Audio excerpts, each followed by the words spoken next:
And we are live. Need some coffee, Katie.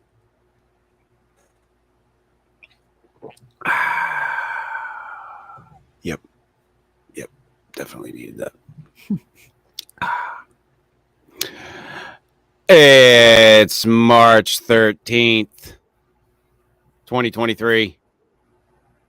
And these are your Fortean files.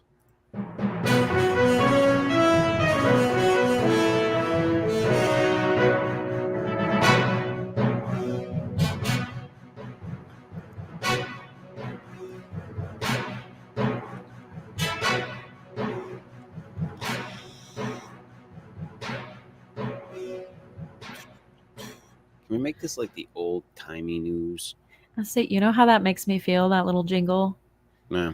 Like a Superman standing on the side of a building with Yeah. my hands on my hips all... Ba, ba, ba, ba, ba, ba, ba. Yes.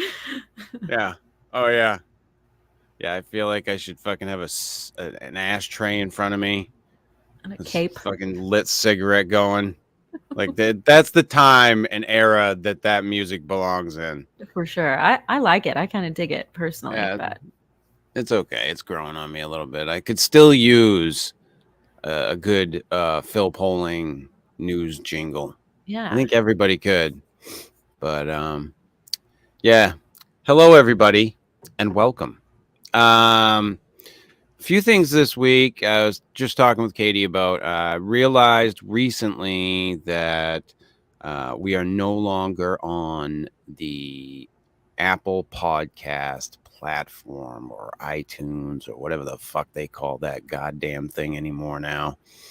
For some reason, they decided to classify my artwork that I have for the show as by the artist The Fortean Slip, which, as anyone knows, I've given total credit to the artists that have done the artwork for the show. The artwork that you see behind us now is done by MJ Hiblen. The artwork that we used previously on The Fortean Slip was done by Fred Dunn. Both great, talented fucking artists. Both have been credited on air many fucking times. So I don't understand why they decided to credit the art as the artist The Fortean Slip, and now they will not let me edit it to get my podcast back up. And when I go to try to contact support through Apple, it redirects me back to my podcast page. So, and I don't have a number that I can call, so I've given up. Ladies and gentlemen, the podcast is on Spotify. You can find it on Stitcher. I'm pretty sure it's on Google Podcast. It's on Amazon. So fuck Apple.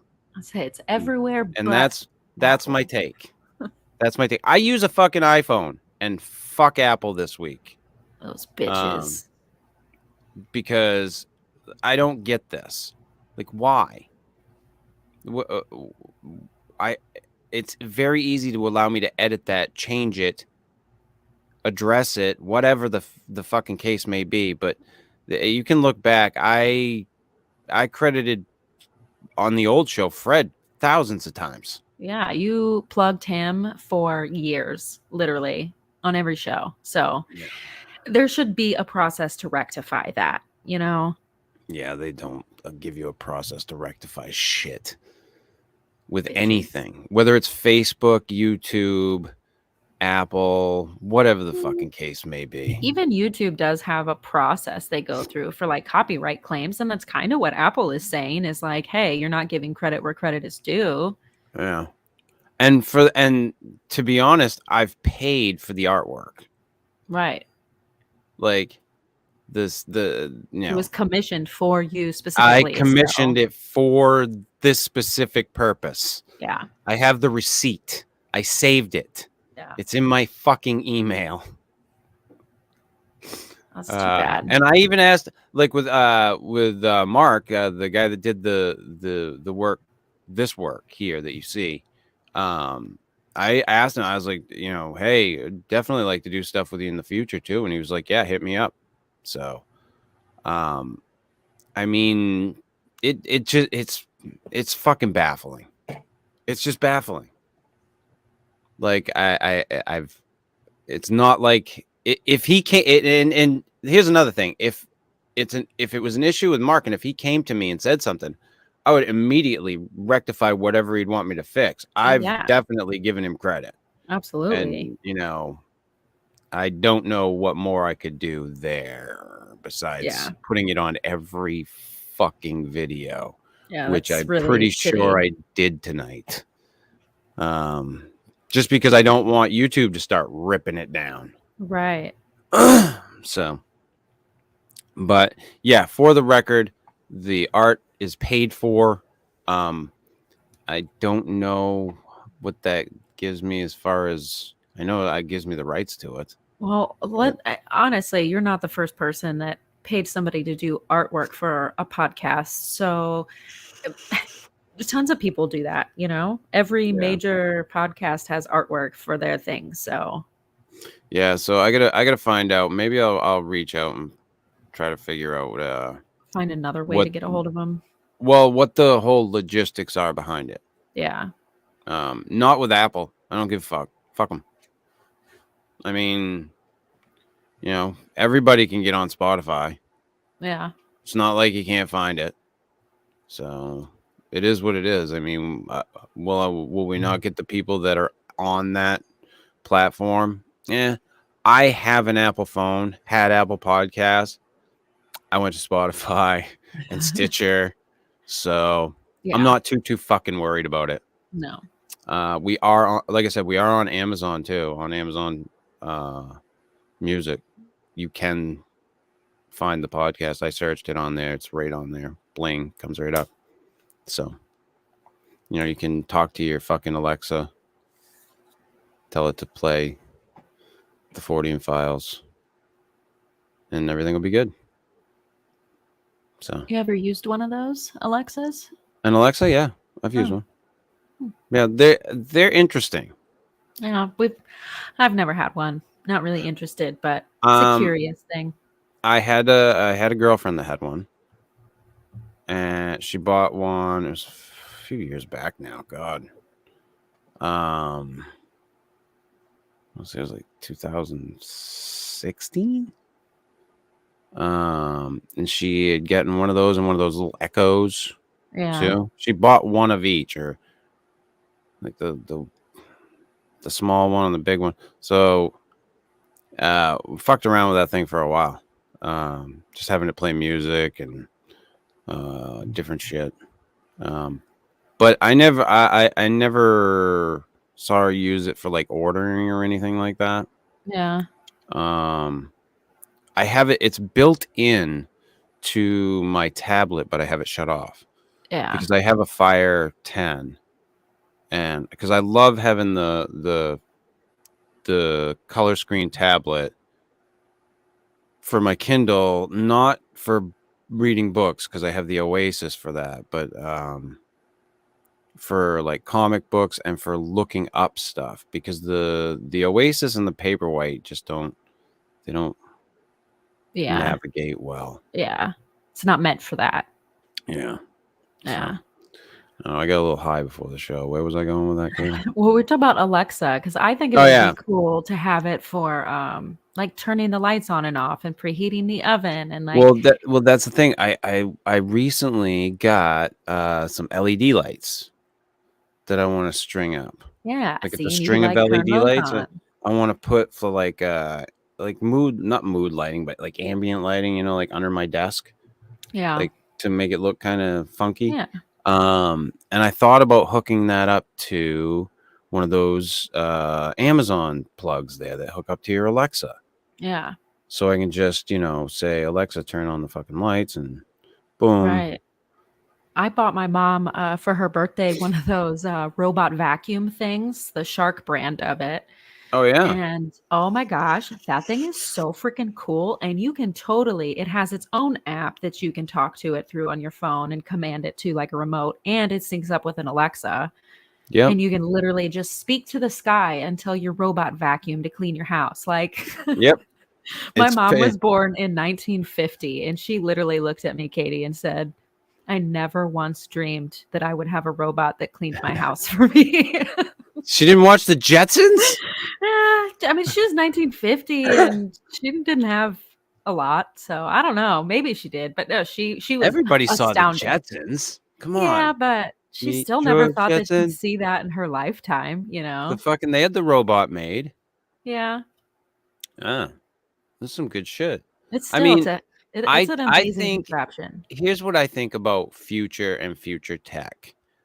I think that we all think it's going to be this one thing, and Yeah. it winds up being something completely different. Right. You know, like we expected that we were going to wind up with these robots that look like people. Yeah. But here's the That's thing. not it. Robots that look like people aren't efficient.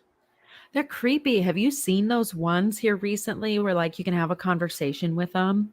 Oh, yeah, and I'm good. I'm good. Oh, they're Like the little, creepy. don't fucking put a face on Asimo there, the fucking Honda robot, and make him fucking talk to me or it. I don't know what the fucking thing is. Yeah, no, I don't like that shit. I don't like So it at all. I don't know. I don't understand it. You know, Lex Friedman talks about fucking goddamn AI, and I want to run and hide. Yeah. Oh, You know, I agree. I don't like AI, but I'm not gonna lie. This little thing the size of a bowl that sweeps my floors for me, I'm all about that. That's a robot I can get behind. hey, if it works for you, it works. You Yeah. know. Um, but yeah, I have used it. I would like to like you were saying, have the stuff for the lights and stuff Yeah. to be able to tell it to turn on my lights And play or or, ha- music. and I do use it for that. Yeah. And I have Amazon Music, which is fucking access to everything. Yeah. Um, anything I want. So it's I guess you take the good with the bad Yeah. when it comes to it. It's not all good and it's not all bad. I guess it's how you use it and how it's being used. Protect yourself as best you can, sort of thing. Right. I was gonna say, I'm not gonna lie, I don't think I'll ever get one. It seems really cool and like I might find a way to enjoy it, but God, I don't like how much technology consumes us already. And I don't know that I want that in my household, you know? Yeah. Well, yeah, I've always been into technology. So Yeah. I bought my first computer when I was like 7 years old. Right. You know, um, I've always been very into it. Very, um, I won't say tech savvy, but I've had an understanding. Right. So I haven't been exactly afraid of it as we've gone forward. Oh, I'm a computer kid. I mean, I grew up in the 90s and my dad was an electrical engineer. Mhm. So we literally had 4 different computers, one he built, and like I don't know, we had tons of computers. So Yeah. definitely a computer kid, but I don't know. I eventually got a little bit older and started to separate from it a little bit. Yeah. I I was always into video games, and then uh, wound up getting I think I got an Atari before I got a computer. I Yeah. never owned the original Nintendo. I had a Super Nintendo, and then I mostly stayed with just PCs from there Yeah. on out. So I've always been into the technology. When the internet hit, oh my god, I'll never forget going over to my buddy's house. He's like, "You got to come over. You got to come over right now." And I'm like, "Why? What's up?" He's like, "I just had the internet installed." And I'm like, "Okay." And I Wait, drive where is that? over. It's like Like 94? 95, Yeah. 94, 95. I want to say Yeah. 95, That's maybe wild. even 96. Yeah. God, I can't remember the year now. I want to But say I got my oh, first it would AOL have to account be in after. 96. It would have to. Windows 95 had just come out, Oh, so okay. it had Yeah. to have been after that. Right. But I got over to his house and he's fucking showing me web pages. Like, because back then all you could do was like surf web pages on the web. Yeah. Like that was it, and it was very basic, Right. but you could search stuff on a search engine and stuff would come up, and then you kind of like bounced around. Well, Yeah. he found this place called the dark side of the web. That was the name of the web page, and it was like it wasn't bad. Like it was like had like H.R. Geiger art. If you're familiar, he did like the concept art for Alien, the original Mm, movie Alien. yeah. Um, he does like this biomechanical shit. But and there was like this all this other dark stuff. There were like some like crime scene photos, I think, on there and stuff. Um, but the early internet was just a fucking wild west of Yeah. weird shit and strange places, like chat rooms where you would just talk to strange people. Yeah. Eh, Yeah. I was in chat rooms at way too young of an age. yeah, no shit, way, right? way too I young. can imagine. I can I imagine. I was in my 20s, I so was 8, Chris. yeah, I was in my 20s. 8. And I remember the first chat program I had on the computer. It was through Microsoft, and it was like a cartoon.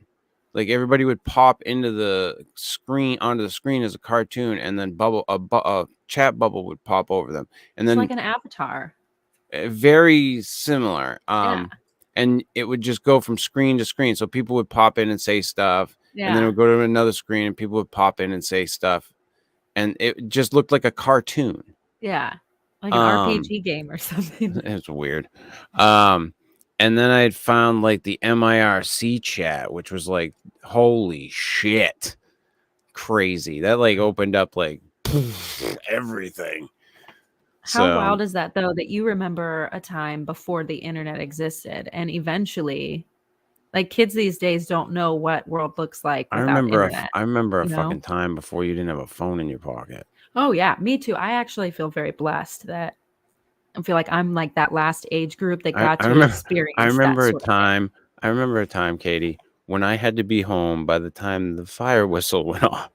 Yes. That's how old I am now. That's no shit. There was a fucking fire whistle in Groveville where I grew up. Mine was the street lights. I mean, the And it went typical off thing. twice a day. I can't remember the times that it went off, the time that it went off earlier in the day, but I want to say that at night it was 6. Oh, And for a while I had to be home by that time. And then as I got a little bit older, yeah, no fucking way. I actually right. ran into an old friend of mine that I grew up with, and we were talking about that just the other day, that by Jesus, did we grow up in a strange time. Yeah. Like he even said to me, he's like, he says, it's a wonder none of us died. It's a fucking wonder that none of us died. He said I feel that way about the way I grew up too. all the shit that we did. And I'm like, dude, we just go out in the middle of the woods and just camp out for like a weekend. He's like, Yeah. you can't even get out into those areas anymore. No. Those old trails that we used to run around on out in Buxton, they're all overgrown. They're gone. The Well, places that we kids went. these days wouldn't even think to do something like that, even if it was still an option, you Oh, know? it fucking crazy. I won't name the motherfucker. But this son of a bitch. There was one day I had those power lines way out behind my house. The big metal towers Yeah. The they big ran through. ones. Yeah, they came through. They went through some farm fields and shit, and went back down through it. But you could go back behind my house through the woods, out through a trail, and go down into the pathway for the power lines. And him and I had gone out there one day, and that son of a bitch climbed one. And I mean, he was up fucking Oh a my good God. ways. Yeah, not up with the actual fucking lines, Right. but The base. climbed up to and he's sitting up there like, "Come on up," and I'm like, "Fuck you, no." They He's had lucky. there's pegs to get up there. Right. But the guys who use the pegs still also use safety equipment Yeah, along with the pegs. he had nothing, Oh my nothing. God. That son of a bitch had no fucking fear whatsoever, zero. We climb on the roof of the house and shit, and he walked like nothing. The dude had zero fear. But I'd reminded him about that, and he's like, I haven't told anybody about that. He's like, you and me, the It's a only deep, ones that dark know that. secret. Yeah, that's why I won't say his name, because I'm pretty sure he doesn't want it known. Right. No, I get it. But I've taken some risks I'm not proud of myself. So, that time was so weird, so strange. Just the shit that was allowed, so oh, strange. yeah. But anyway, we're gonna fucking wind up rambling here. There's so much I wanted Right. to get to tonight. Yes. You and I Yes. did watch the MH370 documentary. Yes, we did. I thought it was lackluster. You were upset by that. I enjoyed it. I mean, hey, And you take from it what you will, but let's okay. So my reason for it being lackluster is they dangle a carrot in front of your face for 45, 50 minutes.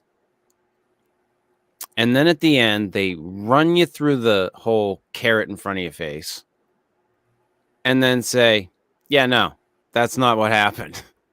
well, they didn't say that's not what happened. They just Well, said we still don't know what happened. they would blow it out of the water. The theory would get in some way blown out of the water. See, I And don't think there were so. a lot of things that were brought up that were very interesting. Mhm. I think there's a lot of stuff that's suspect. Mhm. I think the guy that's found a lot of the debris is, all right there, I never knew that. Okay, I never knew that. all right there, sizzle chest. Won't you calm down? That But was really eye-opening for me personally. so there's that. There's all this like data that shows where the fucking plane was. Listen, it stinks of a cover up. Oh, for sure. It reeks of a cover up.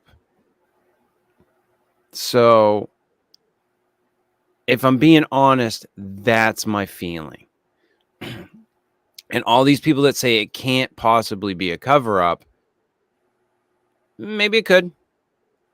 You know, in today's climate, I'm more apt to believe that than I'm not.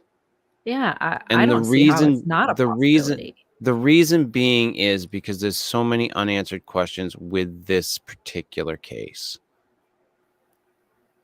So there's military operations going on by the US not that far away. Yeah. Do you think they don't have eyes on the area? Like, that's Yeah. my question. That's my question to people. The United States military is doing operations in the South China Sea, not far from this area. Do you Well, and really, really, really think they don't have eyes on the area? right. Well, and let's be real here. We as a society know that our government is capable, they have technological capabilities beyond what we are aware of. It's just we know that. Like anybody with, discernment can say, yeah, the government probably knows how to do some fancy shit that we have no idea they know how to do. Oh yeah. So to me, like, of course it doesn't make sense because we don't understand all of their fancy shit. So Well, it's it totally here's the thing. seems possible to me. I don't think it's as crazy fancy as everybody thinks it is. But they Mm, do have some stuff true. that's a little bit more capable than what we're aware of. It's that whole. They thought that the whole Havana syndrome. Did you hear about that? That got That rings debunked. a bell. I, That I whole can't thing. place I it. read something recently that got debunked. They're all going to get taken care of for it, but but it got debunked. But yeah, I mean, listen, if I just want you to ask yourself that question when it comes Yeah. to this particular case. Do you really think that the United States military didn't have eyes on the area? And I think the answer to that question is they did. Yeah. Oh, they That absolutely me did. personally, you can come to your own answer to that question um, on your own terms. Um, but it's an interesting documentary. It goes through a lot of different scenarios, some of which are a little far-fetched, in my Yeah. opinion. The whole takeover from the electronics room compartment, Yeah, that guy that was one a was little bit extra. that was a little bit too much. But But hey, I appreciated his intelligent imagination. uh, okay, Yeah. okay. Um, Uh, listen, That's a nice thing to in say, I in guess. and of that, I think he should, write a fucking like a Tom Clancy novel. Well, but I think The he guy's a seemed to take it journalist. well. He knows how to write. Like, you came up with that scenario, dude. Find out a He way to make that into a fucking book. Yeah, he seemed self-aware about what he was saying and how people took it, at least. Yeah. And I think that's what helped me appreciate it more. And I think what I appreciated about the documentary as a whole is that it was a very concise source of information told from major players in the story. And that's actually hard to find in this particular mystery. When you go and Yeah. seek out information, it's very scattered, it's very pieced, it's very biased. And I'm not saying this wasn't biased, but it was easier to watch from an unbiased angle and take it in. Yeah, I get that. Um, and I get why you would like the documentary. Although you're a type of person, this was what got me when you said that you like the documentary. It doesn't tie anything up, Yeah, but I and you knew that don't like going in. that type of shit. I don't.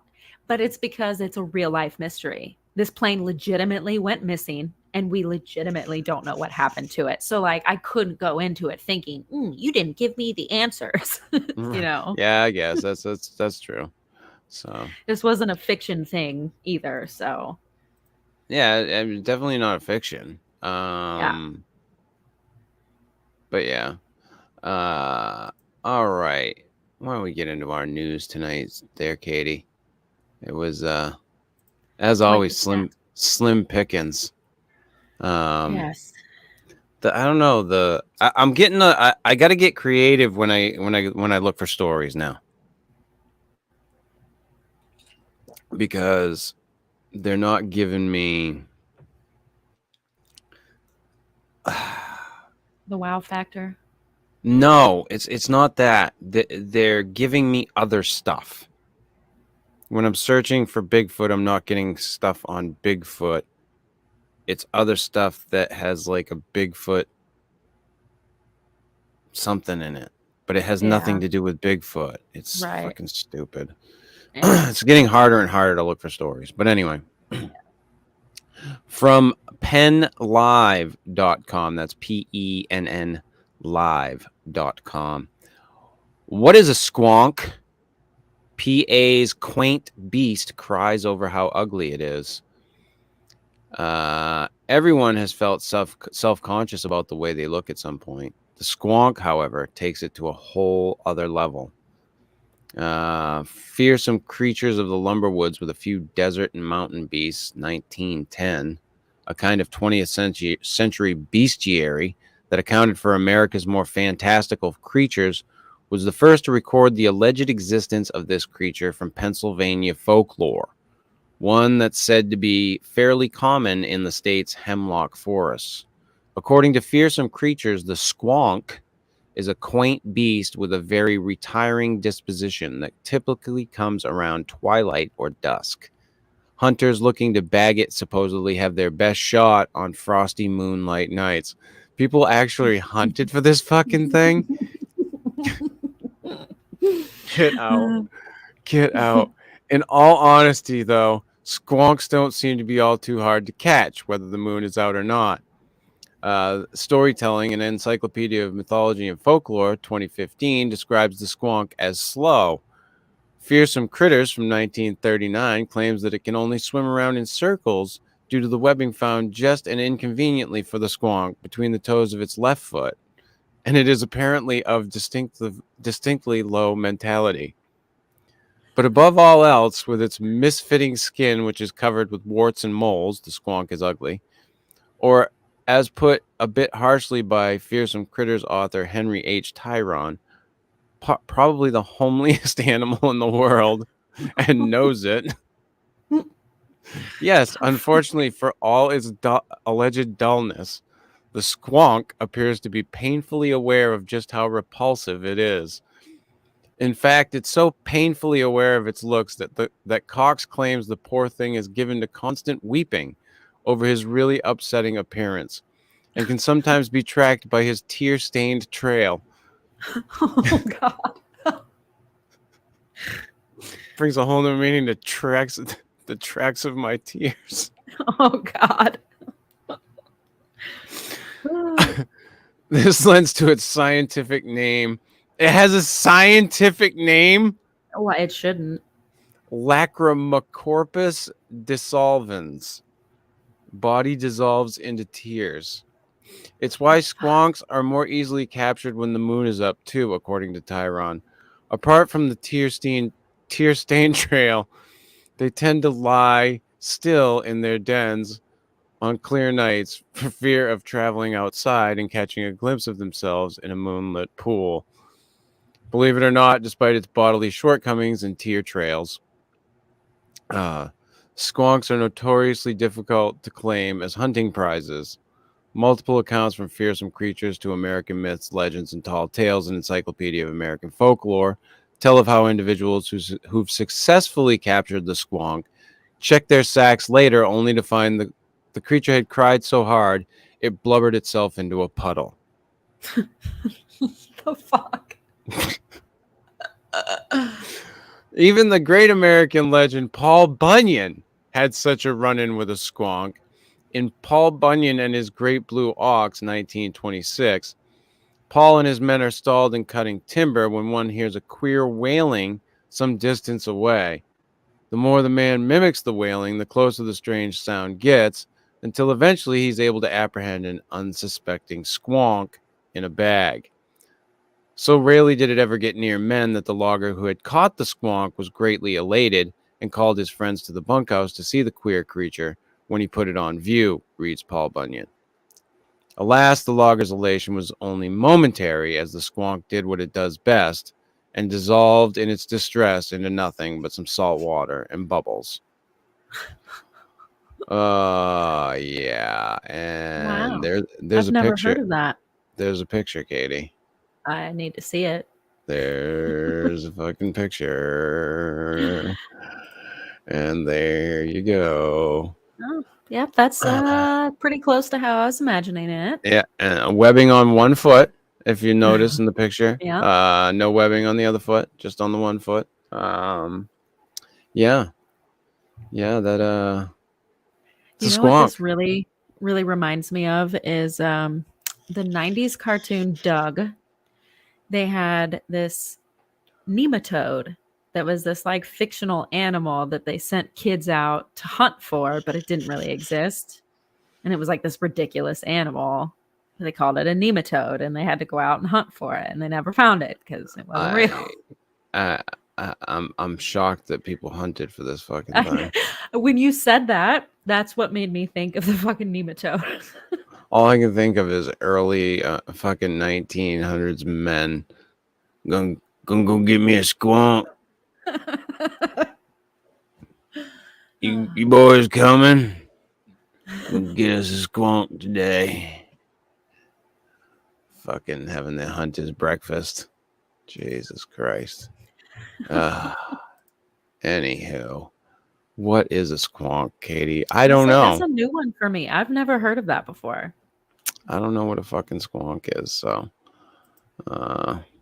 anyway, our next story of the evening from theguardian.com. If I could fucking find the story here amongst the bullshit they stuffed on this page.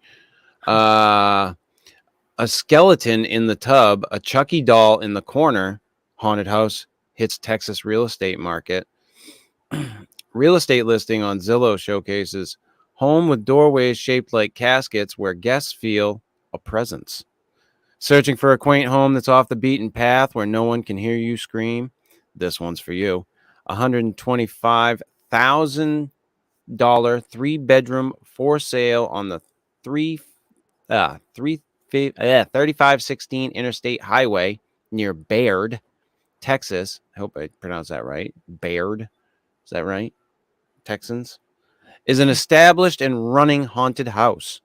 The spooky home went viral last week after Stephen Dennis, a Bloomberg reporter who often chronicles the ups and downs of Zillow on Twitter, posted photos from the listing. There's not much to see upon first glance. It's white, ranch-styled cinder block home with a big front yard. But head inside if you dare, and you'll find doorways shaped like coffins, skeletons hanging from the ceiling, and creepy portraits of 19th century families on the walls. The living room doubles as a funeral home, so it's like a Cracker Barrel? With an open casket, wreaths of dead flowers, and a few more skeletons for the ambience. It's definitely like a fucking Cracker Barrel. Another room comes furnished with a gurney to perform late-night surgeries. Make your way into the backyard, and you're greeted by a rickety hay stand, abandoned school bus, and small barn. The last locale is guarded by what appears to be a skeleton of a young Victorian child. The property looks this way because it's also known as 13 Vultures, a haunted house run by Clu Burnham and his wife. The pair bought it in 2015, and while Burnham said business had remained steady, the pair wants to retire. According to its very fictional website, the attraction was once owned by two brothers, Bo and Lester. Bo worked as a butcher, but Lester was fascinated with death and became the town's funeral director. You know where this is going. Customers would complain of strange tasting steaks and unusual cuts of meat bought at Bo's shop. Now the ghosts of all the cannibalized corpses haunt the grounds. It's a tale worthy of a slasher film, but in real life, Burnham said the haunting felt more subtle. Some people say they feel a presence in the house. Everybody feels a presence in a haunted house. Feel a presence. The presence of people there paid to scare you. Oh no, that's just Katie. Wait, I hear something. Oh no, that's just Katie. And we've had some photos show up with orbs. Have you? He said. Tina Arias, the real estate agent in charge of the listing, met the Burnhams when they were selling a previous home years ago. The couple warned Arias that they loved Halloween and to expect decor. I went in thinking, okay, some pumpkins, Arias said. It was not pumpkins. They had a skeleton in the bathtub, a Chucky doll in the corner, a headless doll, things like that. She advised the couple to pack up the props before the photographer came to take the viewing photos. They did not. I thought, what am I going to do? But then we got multiple offers on the first day. Of course you did. This time around, Arias, who hates haunted houses, decided to lean into the aesthetic. So when I was writing the listing description, I thought, if you can't beat them, join them, she added. Though the house is not sold yet, Arias has fielded offers. One of the buyer's agents told me during the tour that she has a good intuition about haunted houses and she doesn't feel creeped out in there, Arias said. Well, if you don't feel creeped out in there. So they're selling it as a house, not as a business. Right. Oh, well, that's kind of unfortunate. They could totally sell it as a business. Yeah. Well, 'tis what it Probably is. make more money too. I mean, it's already an existing Cracker Barrel. So just grab some cooks. You're all set. I mean, I guess. I don't know. I've never like been into the whole haunted decor thing. No, It's me never been neither, like really.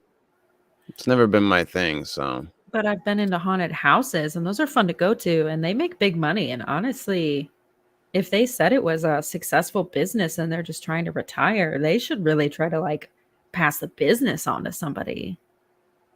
yeah. But maybe they couldn't, or maybe they tried and it didn't work. Yeah. Could be. I mean, I don't Were they know. That living it's there not. too? I don't know that it's in the. I don't know. I know. Yeah, I have so many questions.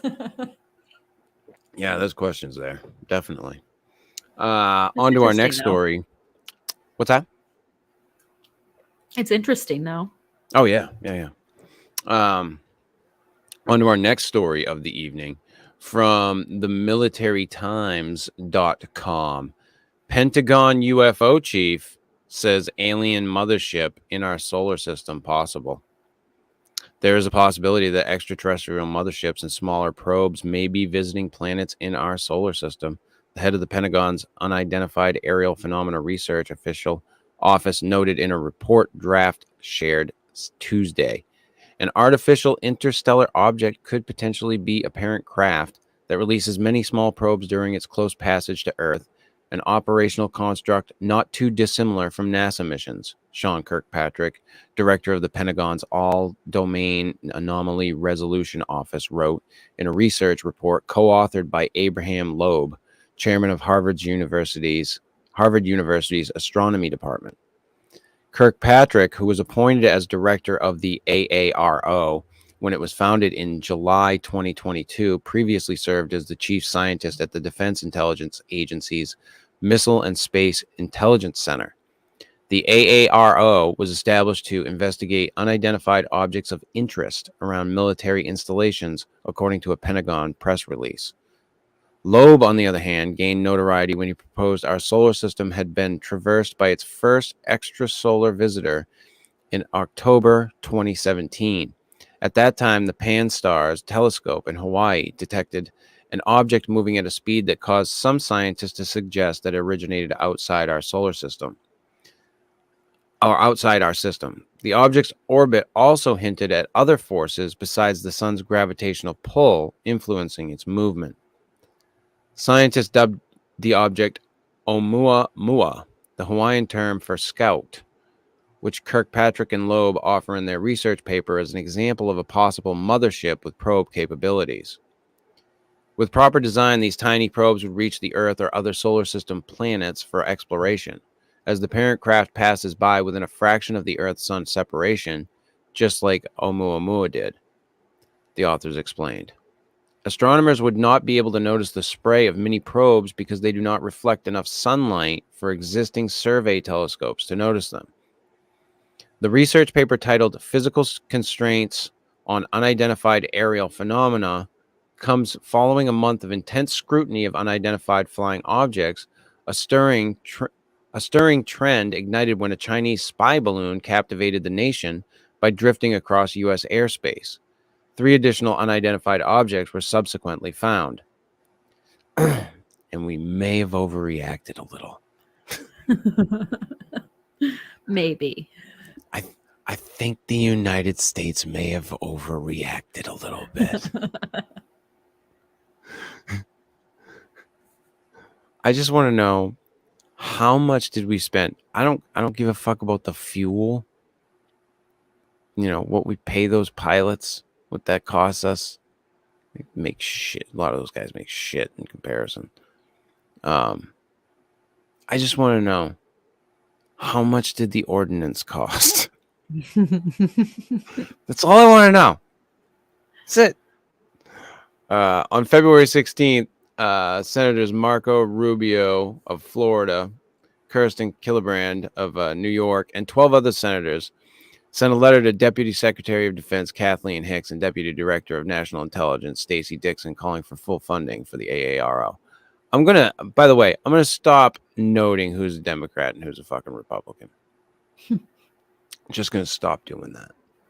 I don't think it fucking matters. It doesn't. The Biden administration's previous funding request for fiscal year 2023 failed to fund anything beyond the office's basic operating expenses, the lawmakers argued. AARO provides the opportunity to integrate and resolve threats and hazards to the U.S., while also offering increased transparency to the American people and reducing the stigma, the lawmakers' letter stated. AARO's success will depend on robust funding for its activities and cooperation between the Department of Defense and the intelligence community. So, yeah, but there's a mothership. Or there could be. There could be a mothership. I like that. They say there could be a mothership. What? Well, maybe. I don't like to think about that shit. Well, I don't want maybe. there to be a mothership. You don't want a mothership? No. Well, then you don't want this next story either. From Newsweek.com, Congressman says alien UFO tech is being reverse engineered in secret. Recovered UFO technology may be being reverse engineered right now, but we don't understand how it functions, according to U.S. Congressman. Tennessee Congressman Tim Burchett, I don't know. You tell me. I'm going to call him Tim. Told Newsweek that he believed we have recovered a craft at some point and possible beings. Love them guys from Tennessee. Them fucking yahoos. Weirdos. I think that a lot of that's being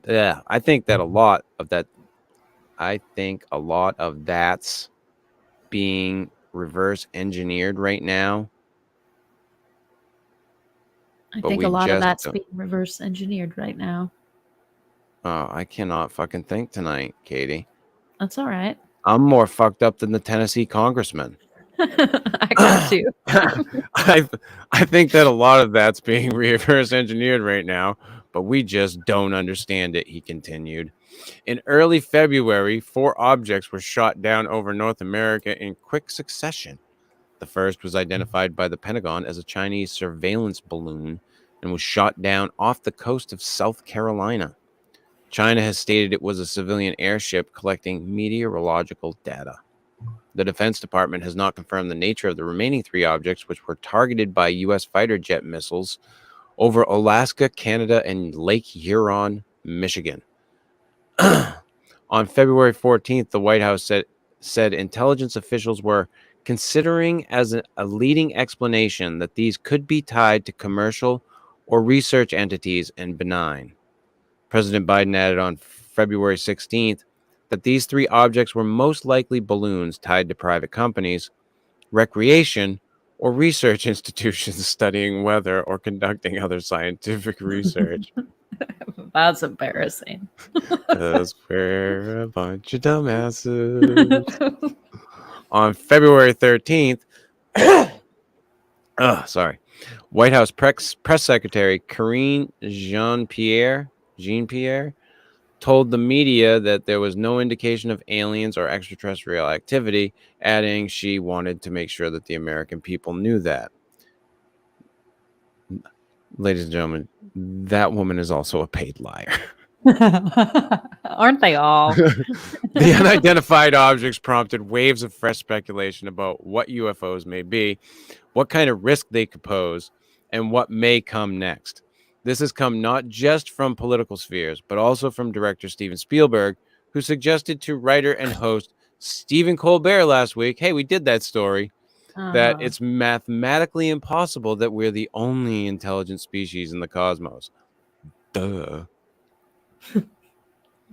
I think what has been coming out recently is fascinating, Spielberg added. Louisiana Senator John Kennedy said, following a classified briefing on the objects last month, It was clear to me this is not a recent phenomenon. Lock your doors tonight, he told them. He then told gathered reporters, lock your doors tonight? Fuck yeah, because aliens can't get past those door locks. National Security Council spokesperson John Kirby confirmed on February 13th that President Biden had ordered an interagency team to investigate the broader policy implications for detection, analysis, and disposition of unidentified aerial objects that pose either safety or security risks. We will likely see a rise in reported UFO sightings going forward, Tim told Newsweek. In mid-January, the Office for the Director of National Intelligence published a report on UFO or unidentified aerial phenomena sightings. Yeah. I referred to him as Tim. I knew what you meant. I'm gonna stop that one right there. But yeah, we're reverse engineering tech, according to I don't. is he senator or congressperson? Congressman Tim from Tennessee. I don't think that's a new idea. I personally agree with that statement, but I don't think. Yeah, I don't think it's a new idea either. Yeah, I don't think it's anything that got shot down recently. But oh yeah, they're absolutely reverse engineering shit. I think. But that goes back to the whole thing when we talked about the missing plane, is that when they don't want you to know about something, you don't know about something. Well, the word of the day, ladies and gentlemen, is propaganda. Yeah. You get fed a lot of it, and you tend to believe it. So enjoy your fucking spoon-fed propaganda, because that's what most of it is. Yeah. What do we got next there, Katie? What do I got for you? I got you a good one this week. Uh-huh. Yeah, I got you a good one this week. From KYM Kemp. Oh, that's KYMKEMP.com. It walked, hunched a deer hunter's encounter with Bigfoot in the Mendocino County mountains 49 years ago. I'm going to skip over most of this article and get to the hunter's tale. Okay. If everybody's okay with that. Yeah, sounds good. Here is the hunter's tale. I need a drink before I start this, because this is a bit of a long one. Story time, huh? Yeah, it's Bigfoot bedtime stories with Chris. I enjoy that. It was September 1974 in Northeast Mendocino County. I can't do it. The cold night was giving way to the warmth of the mid-morning sun. A hunter traversed the wild country near Dos Rios in an unincorporated community east of Laytonville, named for its proximity to the confluence of the Eel River and its middle fork.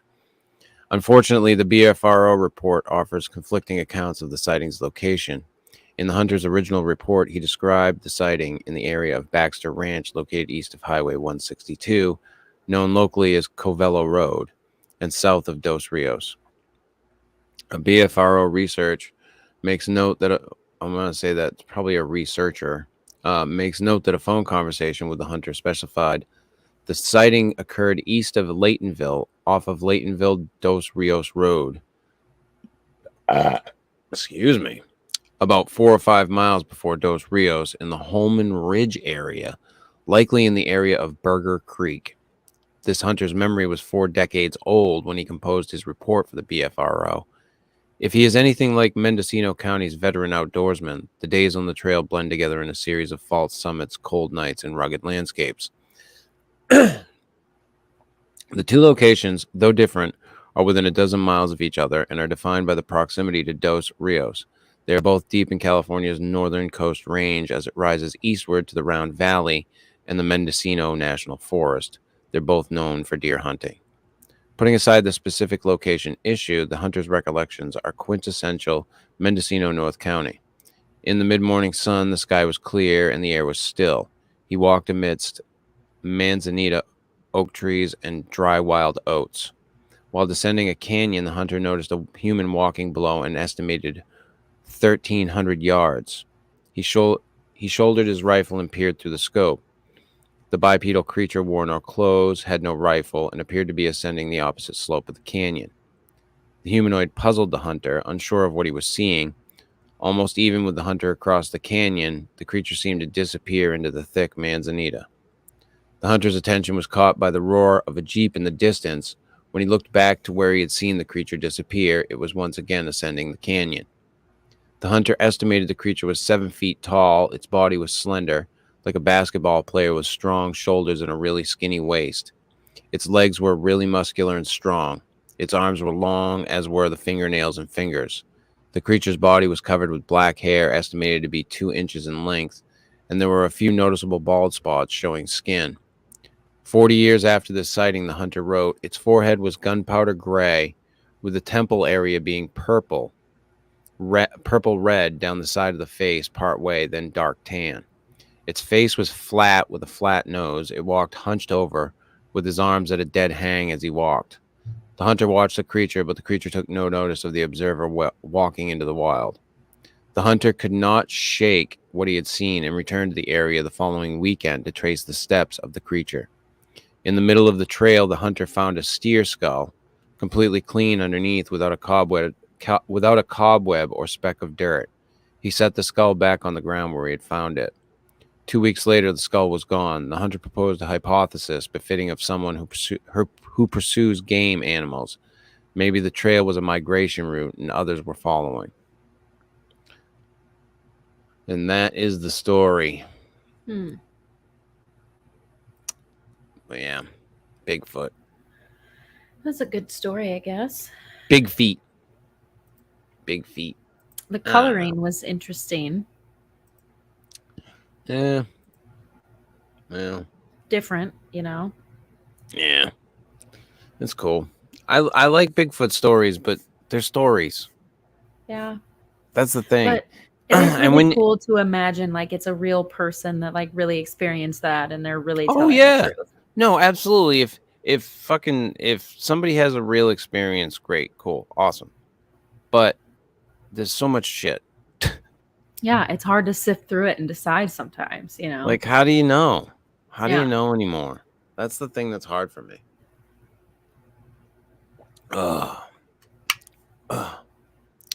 Anywho, my last story that I got for the evening here, Katie, that I got for you from theexpress.co.uk.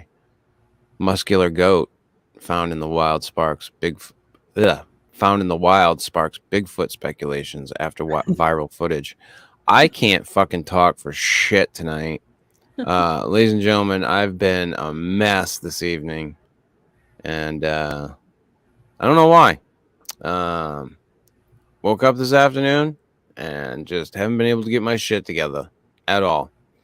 Let's try that again. Muscular goat found in the wild sparks Bigfoot speculations after viral footage. Hiker came face to face with the mountain goat. A shocking video has left people stunned after a muscular-looking goat was seen roaming on a mountain. The 6-second clip raked in millions of views just hours after it was shared on Twitter. The user captioned the video, "Huge muscular mountain goat seen in forest." In the footage, a white furry wild animal can be seen emerging from the bush in search of food just meters away from the wooden deck where the cameraman was filming. It has a distinctive thick layer of woolly coat and a short tail and black horns. The cameraman kept a safe distance from the goat and watched until it walked away and disappeared behind a tree line. The video prompted comments relating to the mysterious mythical creature Bigfoot. One said, "Looks like he ate all the small goats." Another penned, "And you're telling me Sasquatch ain't real? That's not a mountain goat. That's the mountain goat. Greatest of all time." A third wrote. And a person joked, "Homie's been doing mountain climbers and only mountain climbers." I'll show you this fucking thing. Yeah, I gotta see it. Second, because this is one of the few, I generally don't look at the stories. And this is one that I did. Oh my God. So I here, It look how looks like a massive. fucking grizzly bear or Look at that something. motherfucker. Holy shit. I It listen. I've been on hiking trails. I can actually kind of extrapolate that a little in my head Oh from, god. and that is a big motherfucker. It Like, looks like a bear. yeah,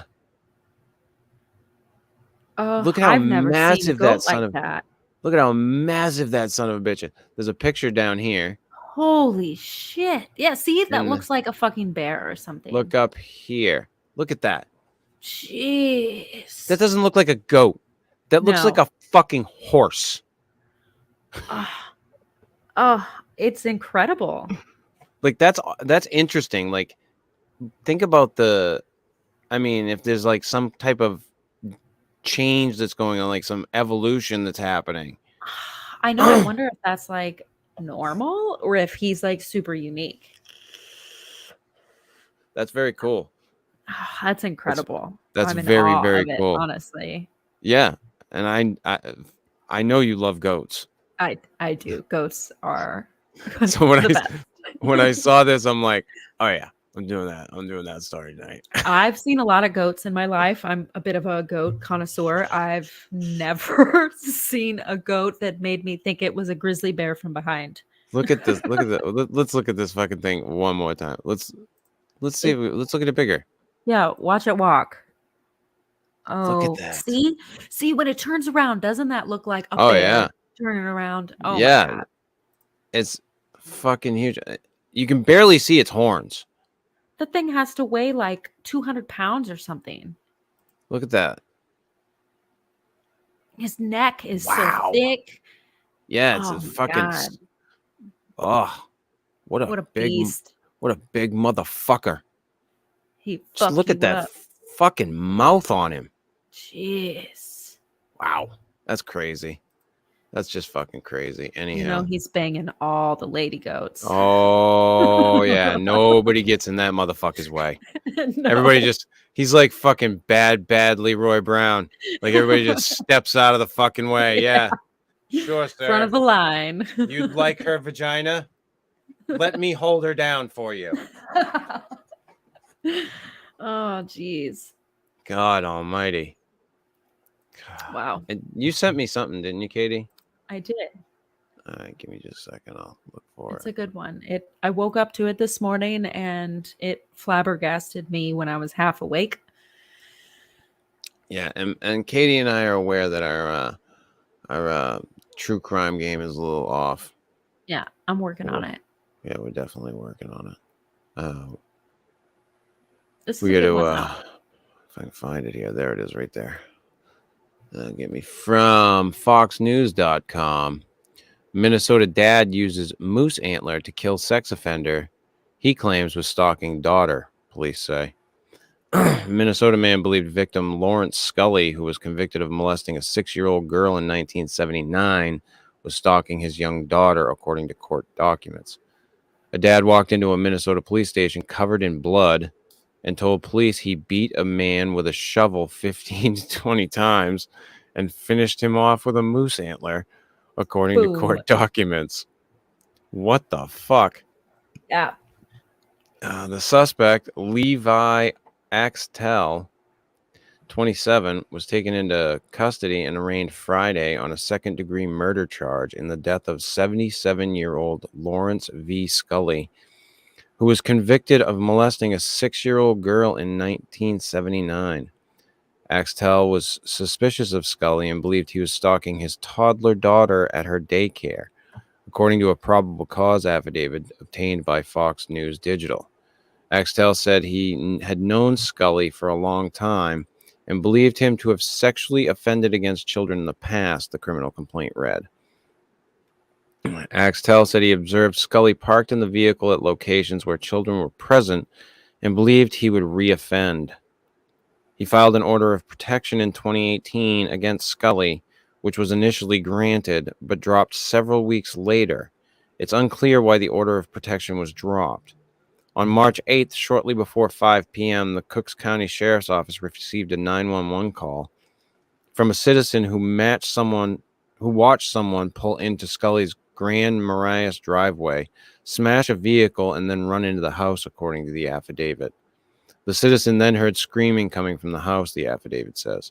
While on the call approximately a minute later, the citizen told the dispatcher the man was driving to the police station, which is about 3 blocks away. That's when Axtell allegedly told police what happened. Axtell was covered in blood and put his hands on his head and said that he had murdered Scully with a shovel, according to the affidavit. Deputies from the Cook County Sheriff's Office found Scully in his Grand Marias, Minnesota home, obviously dead from the serious nature of his head wounds, according to the criminal complaint.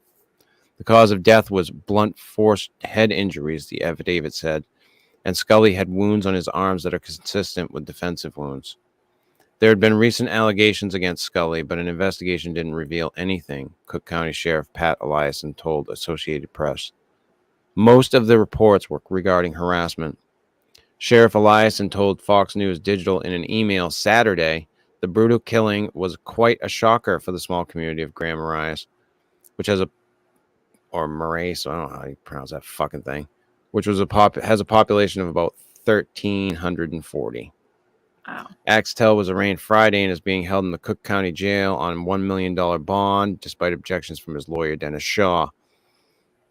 Shaw noted Axtell had no serious criminal history until now, and his longtime ties to Grand Marias or Marais, however the fuck you say it, made him a minimal flight risk.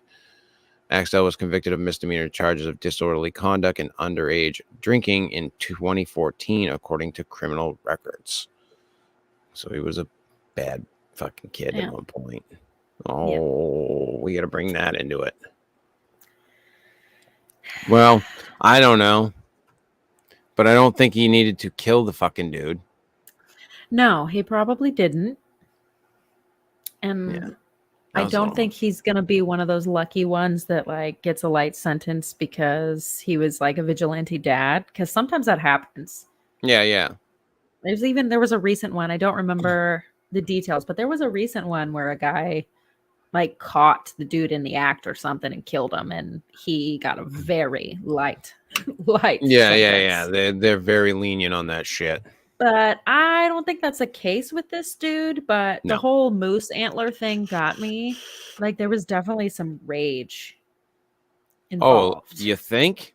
Yeah. Like, think holy he's a little shit, upset? what a story. Think he was letting out some stuff? I think so. Anyhow. Yeah, and like I said, Katie and I are very aware that the true crime, we gotta pick up on the true crime.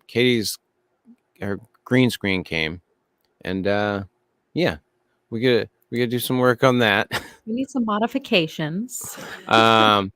But we're gonna work on both of those things, so everybody can get a chance to be able to see Katie during the show, and we're gonna get the true crime segment of the show a little bit more hammered out. We might be going a little longer than an hour because I'm looking at time constraints right now with what we've been doing, and to get enough stories in every night, and to be able to have time to shoot the shit on the show. We're banging out at about an hour with just the shit we're doing now. So we will work on that. Hopefully we'll have things fixed or a little better by next week. So the show might wind up being just a touch longer than it is right now, just so that we can fit everything in. It's hard and to have make it be true timely, crime concise, you know? Well, I just think that if we're going to do it any justice, we need to do like a segment. Yeah. And we do a segment for all the bullshit, and I call it bullshit because generally it is, folks. It's fun bullshit, but it's still bullshit. It's fun bullshit. And true crime has been a passion of Katie's and mine for a while. So we'll figure out exactly how we're going to do that. We'll probably keep the format as it is, and figure out a way to end the show on a high note with a cult, because cults are fun. I mean,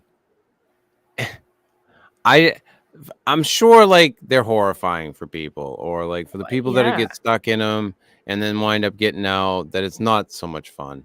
Yeah. But if you're a person on the outside looking in, it's fun because it's you don't understand it. But Yeah. in the same token, I grew up in a very uh not overtly religious family, but they pretended Yeah. a lot. Um and they would adhere to certain things but not others. And I could definitely see some of that when, and I think that might be part of why I'm so fascinated with cults, Yeah. is because I grew up in that way and hearing like, you know, but we only fucking, why do we only do that part of it? Right. Why, I've why is it always just been that? interested in the idea, but I'm not gonna lie, it's kind of been a later in life fascination for me because my husband, legit, him and his 10 siblings grew up in a cult. And getting to know his siblings over these past 9 years, it's been quite the journey learning about their When cult experience, you told me when you told me that, I thought you were joking. I mean, it wasn't like a Scientology cult or Right. Just Jonestown or anything like that. minor type shit. Um, extreme religion, but super culty. Yeah. Oh wow, no shit, Yeah. no shit. That's interesting. Yeah. Yeah, I grew up in a very a Christian oriented family, but I don't understand what happens with religion with Yeah. people. Um, I had questions, and because I had questions, that was a problem. That's all I know. Um, my questions became a big problem, and so I've always had them, and it's been why I subscribe to something that's not that. You Yeah. know, my my faith is much different than that of my family's. I grew up Very super different. religious too, but I think I had a very unique experience where I was allowed to ask questions and Yeah, th- no, that it was bad. was I think I had a pleasant experience, but I am totally aware of how a lot of people had Christianity, a different experience than I did, you know. Yeah. And I mean, hey, I don't want people to think that every single experience that I had with those people was bad. There were many people that I met within my family that were way softer about it Yeah. than others, or we're just more decent, I guess you could say. It's a Uh, spectrum, honestly. yeah. So I don't know it, but I can definitely see the correlations when I Yeah. look at cults, and I see how people use religion to like make people toe the line or fall in Mhm. line. Um, it becomes very obvious how some of these other people can do that shit. It's just Yeah. simply just turn people to do things, turn people on their own families, Yeah. or make them commit suicide. I mean, look at what happened with Jonestown, or with the Right. Heaven's Gate cult. It's some crazy ass shit, and I definitely see the fucking correlations there Yeah. with just normal religion. And maybe that's why I have such an issue with it. I don't know. I think human nature, though, a lot of basic human nature, you want to commit to a higher power of some kind. So we all by nature are a little bit susceptible to that. And when you fall prey to one of those people who are really good at that, Yeah, that's when it goes dark, you know? yeah. It's a weird world. That's all I know. It's a weird world, and we bring it to you Yeah. every fucking week. All That that dark, weird shit. weird fucking world.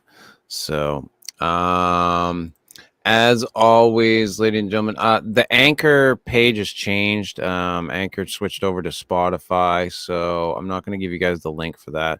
But those of you who listen to the show or watch the show on YouTube, please go over to Spotify, subscribe to the podcast, download the podcast. It helps our numbers. And go over to Rumble and check us out over there if you like Rumble. We are over on Rumble as well. I upload the show to there. I'm still trying to figure out how to broadcast live to Rumble. And I just haven't. So anybody who's looking for the show on YouTube, it is on youtube.com/at the Fortean Files. That's the at symbol, TheForteanFiles. All the information for the show I post on the Facebook page. That's facebook.com/the Fortean Slip. That's TheForteanSlip. And like I said before, artwork for the show was produced by MJ Hiblen. Mark's great. And I will be noting that on the videos for the foreseeable future, just because it's like I said, it's not that I haven't given the man credit or anything like that, but I guess that's why we got taken off of iTunes, and that through no fault of my own. So anywho, as I keep reminding you folks, be good to one another out there. It's a fucking scary world, and it seems to be getting scarier by the minute. Just be good to one another. Stop fucking trying to beat on each other. Be nice for once in your fucking lives. And we'll see you next week. Possibly on a Monday night at possibly 7 p.m. Eastern Standard Time. Bye, folks.